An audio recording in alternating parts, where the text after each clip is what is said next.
Hi, it's June here. Just back to do another video. I've got a couple of things that I would like to talk about this week. Most of the video I think will concentrate around the area of donations and giving, and especially in times of crisis and disaster. What's made me decide to do this is looking at the situation over in Texas with the Guadalupe River flood and all the damage and destruction, huge loss of life.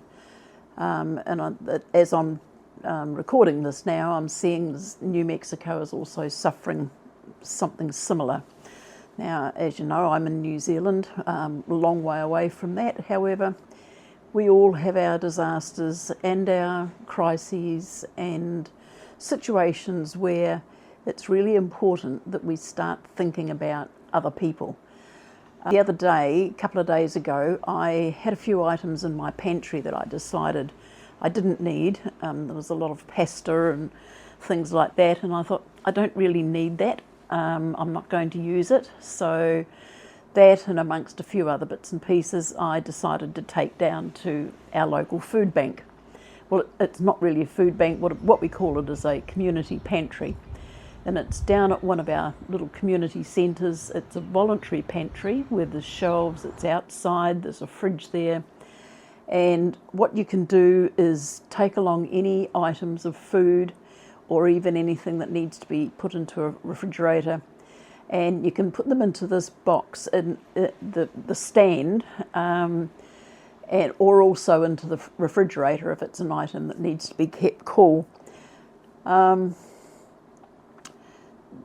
The idea of this is quite common in areas around New Zealand because there are people that struggle. There are people that have trouble putting food on the table. One thing that we are fortunate with is that we don't see, especially in our area here in Auckland and on the North Shore, is homeless people lying on the streets and things like that. There's certainly a drug problem, but you don't see drug addicts spaced out on the footpath or anything like that. Anything like that seems to go on behind closed doors, and we in the public are not really that exposed to it. However, that's not to say that people are struggling. The area that I live in is it's very mixed as far as people are concerned. We've got areas where there's government housing. There's been an effort to try and increase the standard of these properties. There used to be a lot of houses that were built sort of in the 1930s, 40s, where they had the old quarter-acre section, and but of course now they're not really cost effective, so they've been taken down, and there's been apartment blocks have been built. Also in our area, we've got, because we are close to the inner harbour of Auckland, we've got seafront properties or waterfront properties that are very, very nice, thank you very much, and they get quite a price when they're for sale. And this can be within half a kilometre from one area to the next. So our area, it's got a bit of a reputation of being a little bit of a bad area, but that's historic. There's still a few unsavoury elements in the area, but as long as they keep themselves, that's fine, and we all keep to ourselves. But we are very much a united community. There's been times where people have had house fires, lost their homes. The community's always the first one to dig in deep, to go out and to give clothing, food, offer any sort of accommodation that they can in the short term. And it's one of those things that I feel really good about when I'm able to help a little bit. I think one of the things that frustrates me at the moment is seeing everything that's going on in America, in Texas. You feel totally sort of inadequate, as if you can't do anything. But I guess at the end of the day, that has to be left to the organisations that are in that local area. What we can do all around the world in our own communities is to make sure that we are helping in some way our own communities. We've got, as I said, we've got the food bank down there, the food pantry.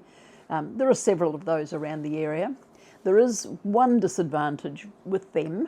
There are organisations like some bakeries and different organisations that get a surplus of food and they just go and put it in there, put a notice on Facebook, hey, we've just dumped a whole lot of food down at the food pantry, you know, make sure you get in there. Other people who cook big meals, they might have more than they want, so they'll do them up into plastic meal containers and say, look, I've just put some couple of meals of whatever down into the fridge if anyone's looking for them.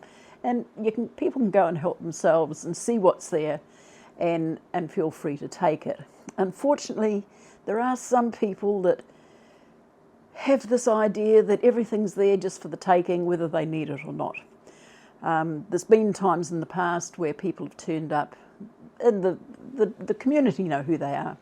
They arrive there in their car and they go in and they unload everything out of the food bank into the boot of their car or into the trunk of their car. And that makes a lot of these people, whether they have sort of mental issues or something like that, they don't really need it. It's just almost like an obsession with having to take stuff that's available, that's free. And instead of thinking about the solo mum that's got a couple of wee kiddies, you know, they're getting a bit short of groceries before the end of the week, and instead of letting them have the advantage of getting in and getting the food, there are the odd greedy ones that get in there and, you know, just help themselves, which is a bit unfair. However, we put the food there, it's free for the taking, and I guess unless you're standing there monitoring it, you can't say, oh, you've got enough in your car, you know. It's there and people help themselves. But the whole idea is helping out people who really need that help. The other thing that we've got a lot of thrift shops around here. They're not big. We've got a Salvation Army one, 10-minute drive away. We've got a couple of local ones in our local neighbourhood here.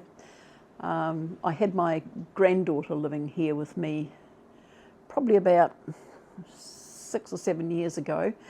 Left a whole lot of stuff still here, but I don't mind that. And she said to me, oh, Nanny, you can get rid of it, you know.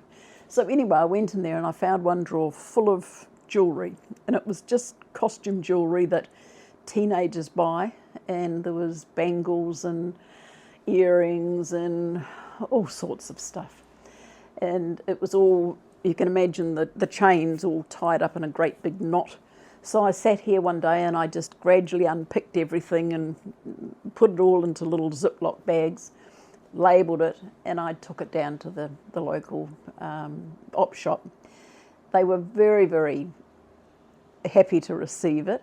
I was overjoyed to give it, and as I said to them, it's only costume jewellery, it's only teenage buying stuff when they go on these binges, so whatever you can get for it, you know, just help yourselves. In the past, I've given a lot of stuff when my mum passed away. There was a lot of stuff that I had here that I gave to them, and it gives me a good feeling because I know that people are being helped, or you're helping to sort of recycle things instead of it going to the tip or whatever. And so as far as I'm concerned, I find that giving to other people is satisfying for myself. Now, I don't know if that's easy to understand, but I hate to see things going to waste. Probably in my last post I mentioned that we'd had a storm go through, and during the week it had brought down a big branch of my grapefruit tree. Now, I didn't think it was that big, but when my lawnmower man came and I said to him, can you pick up that branch and bring it up so I can, chop it up and put it into the green bin? And he did that, but what it had left on the ground was so many grapefruit.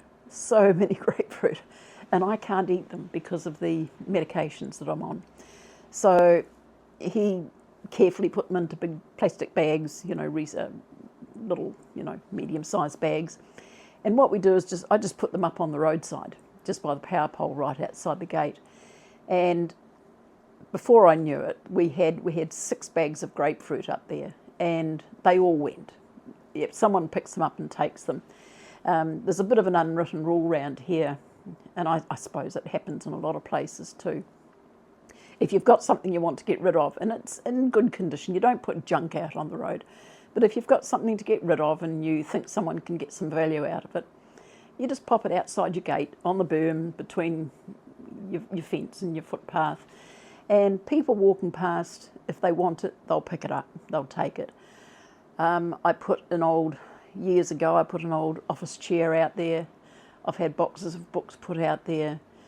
But anyway, I had all these grapefruit the other day and they all disappeared. And I understand that August in New Zealand is supposed to be the best time for getting grapefruit to make marmalade. I would love to have done that, but I can't because, otherwise I'd eat the marmalade and I can't have it with grapefruit in it. So what I did was left it out there and let people just take it away as they wanted it. The unfortunate thing is I've still got a grapefruit tree that's got a ton of grapefruit that I've got to get rid of. So I might, over the next couple of months, or as long as they last, is just put the odd bags out and see if anyone would like to take them. But I want to get back to the whole idea of giving.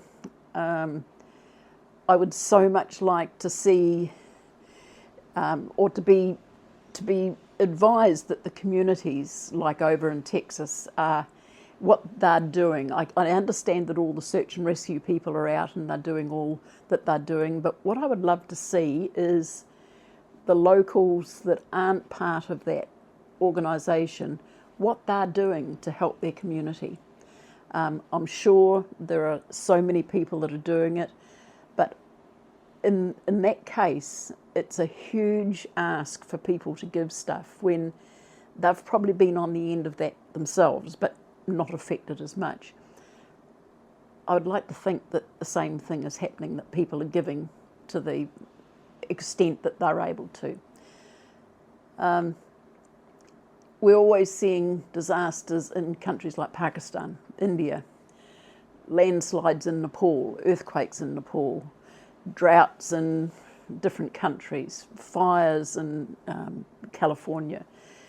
There's always so much going on. There is so much disaster and crisis and situations where people are helpless and they need help from other people. And I think it's so important that the people in the community rally round and do what they can to help these people out. One of the areas that I follow on YouTube a lot is horse rescues in America. I'm a bit of an animal lover. Sadly, I don't have a horse. I used to when I was a kid, but I don't now.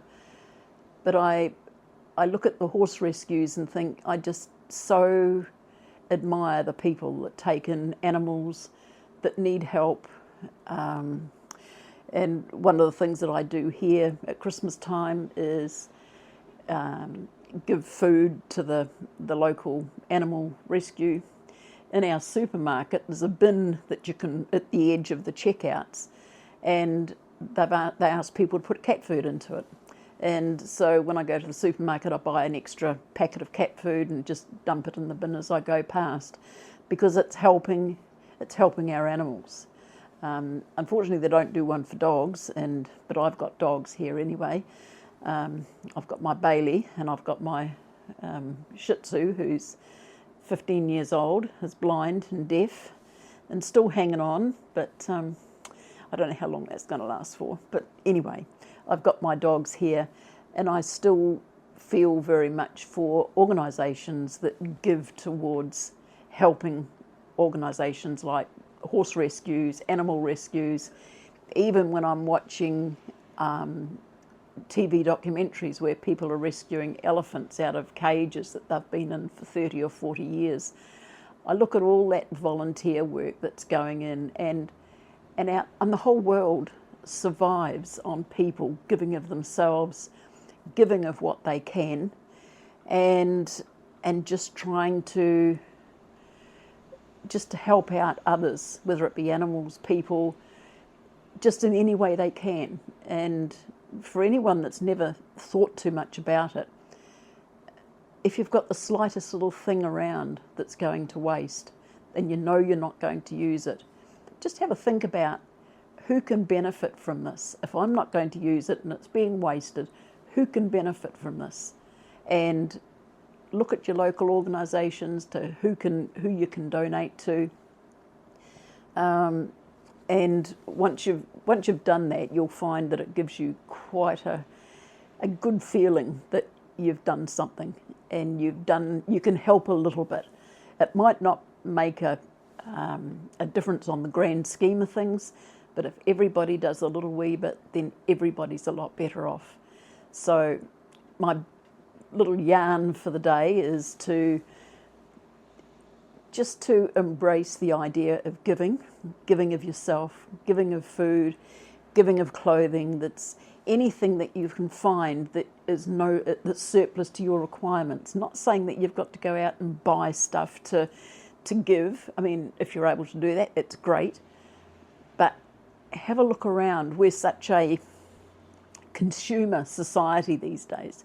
How many times have you bought things, stuck them away in a wardrobe or on a shelf, or not even got them out of a box, and they've been sitting there for 12 months unused? Do you really need to keep it? Is there anyone that can benefit from this?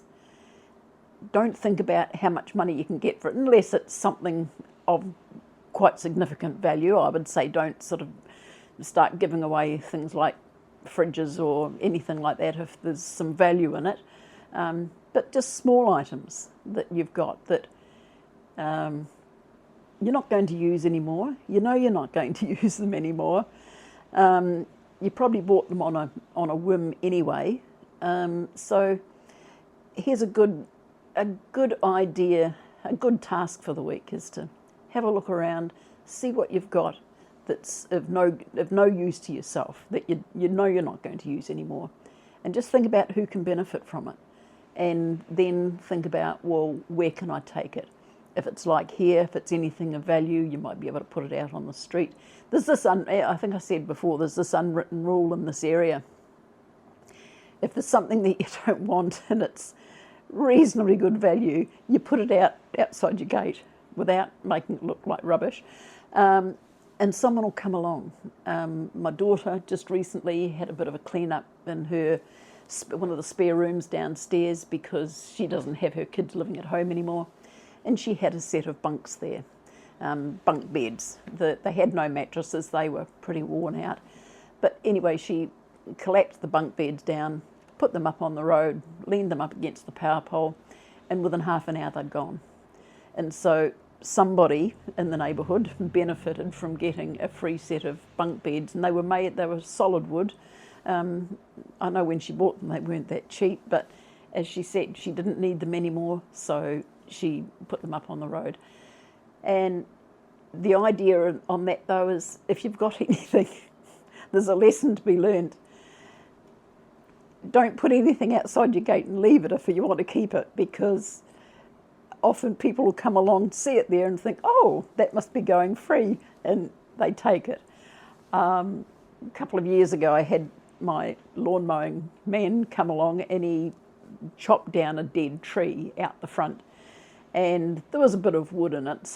Most of it was rotten, but there was some good wood there, and he chopped it all down for me, stacked it all up, and he said, I'll just hop round home and pick up the trailer and come back and get it. And I said, yeah, okay, that's fine. So away he went. And he came back 10 minutes later and someone had come along and picked up the whole pile of wood. So he missed out. So that's one thing you've got to be very careful of, is if it's there, just put a note on it and say it's not for free or something like that, so that some kindly neighbour doesn't come along and think, oh, bit of free firewood, and take it and away they go. But anyway, there's lessons to be learned. But the way that we do it, the whole idea is, rather than throwing stuff away, recycle as much as you can, try and let people in your community get value or benefit from what you've got. And then if you're able to do that, then I'm sure you'll feel a lot happier about things. So anyway, that's my little bit of story for the day. Anyway, if you have enjoyed this video, please feel free to like, comment, share, and subscribe to my channel. There'll be a new one of these coming out very soon. Thank you.